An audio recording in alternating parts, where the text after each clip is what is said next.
Hi everyone, my name is Jamie Peed. I'm from Utah. I worked as a CNA for many years, and there was an outbreak at a nursing home I used to work at, and I ended up getting COVID in July of 2020. And after that, my life has changed completely. I became a COVID long hauler. On April 2021, I was diagnosed with POTS and CFS. Basically, POTS and CFS are caused by viruses that enter your brain cells and cause issues in your body. POTS can generally happen after a bad pregnancy. People can also get with POTS or a brain injury that causes disturbance to the nervous system. And you can get POTS that way. So basically, POTS stands for postural tachycardia, postural orthostatic tachycardia syndrome. So basically, what POTS is, it can cause your blood pressure to be low or high or semi-high. In my condition, it causes my blood pressure to go high or low depending on what day it is. And basically, when you stand up, your heart skyrockets, your body overcompensates, and your blood vessels do not pulsate normally. They don't open normally. And it also causes nerve disturbances. I have nerve issues. I have tingling that I feel every day in my body.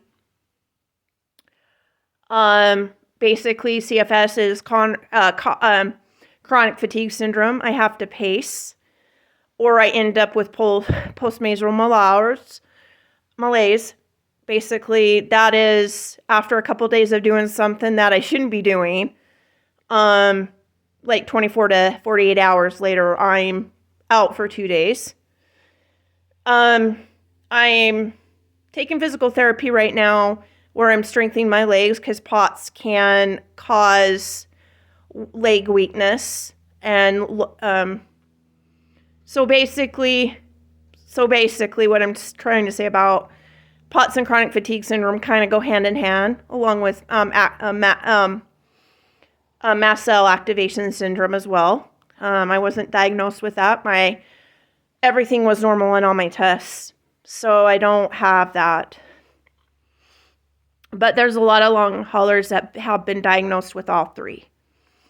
It's kind of a hard thing to live with because it's debilitating. I want a little bit more research. If people can open up their eyes and see a little bit of difference, and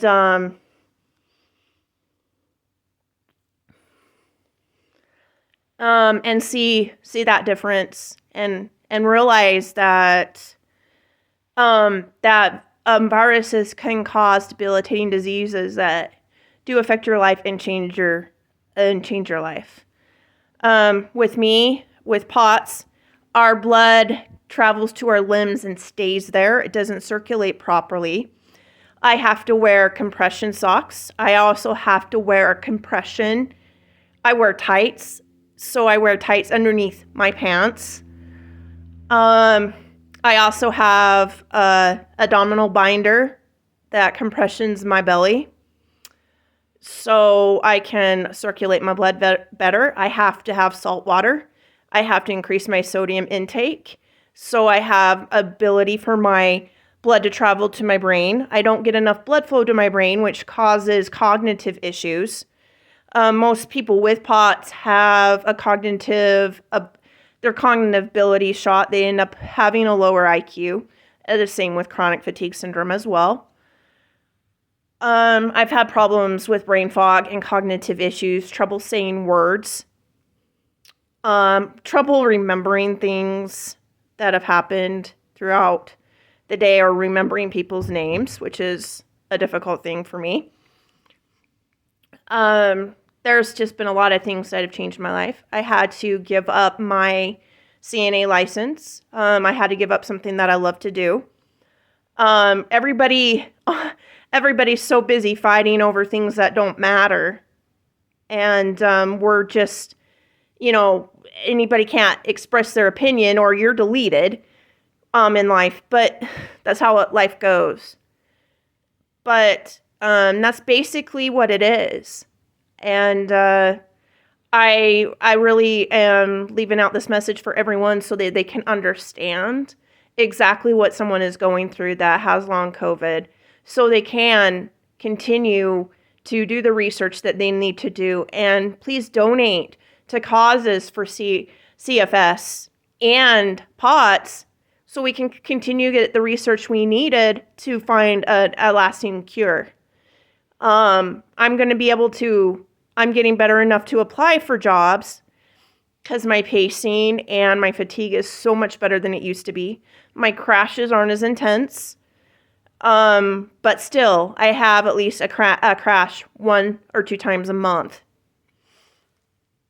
It's been a very difficult thing to realize that you can't do things on your own. And when I first started to have long COVID symptoms, I couldn't bathe myself. I had to have my mom help me.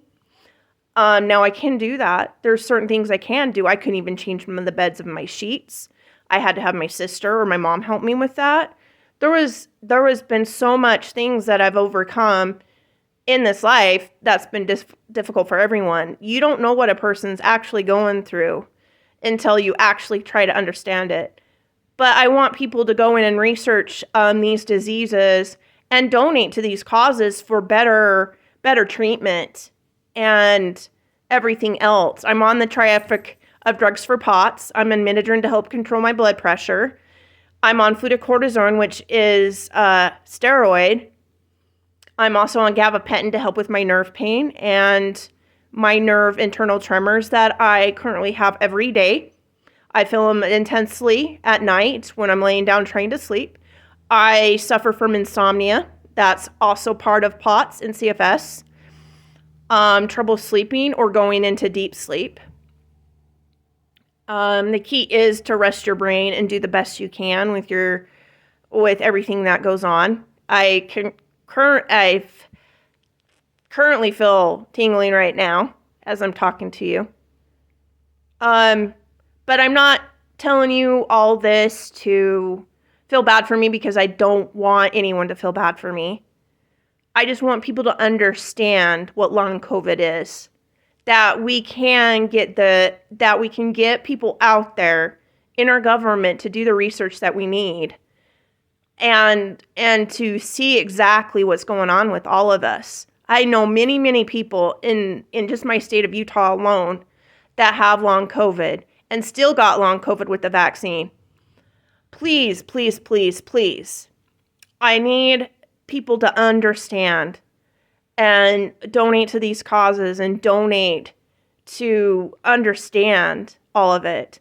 And POTS also causes nerve system doesn't work properly. Your cardiovascular system doesn't work properly. And it is a bugger to deal with. But, so is CFS. You have to continue to fight. And I'm going to continue to fight for these causes. Because these autoimmune diseases that are caused by viruses, people need to become aware of and understand what they are about. Donate to POTS research. Donate to CFS research. That's my message, because there's currently a lot of people in the United States alone that are suffering from not just one, but mast cell activation 2. I want more research into that for other people who have that disorder that I do know that are constantly trying to fight to lower their histamine levels. Life is about the struggle and our adventure, and I always believe in the greatest of those is love and compassion. And I just really believe that God is on my side as I continue to battle my chronic issues. and I can do all things through Christ who gives me strength. 2 Philippians 2:13, and that's what I strive for every day. That's my message, and that's my message to all of you. And I say this signing off, Jamie Peed. Thank you.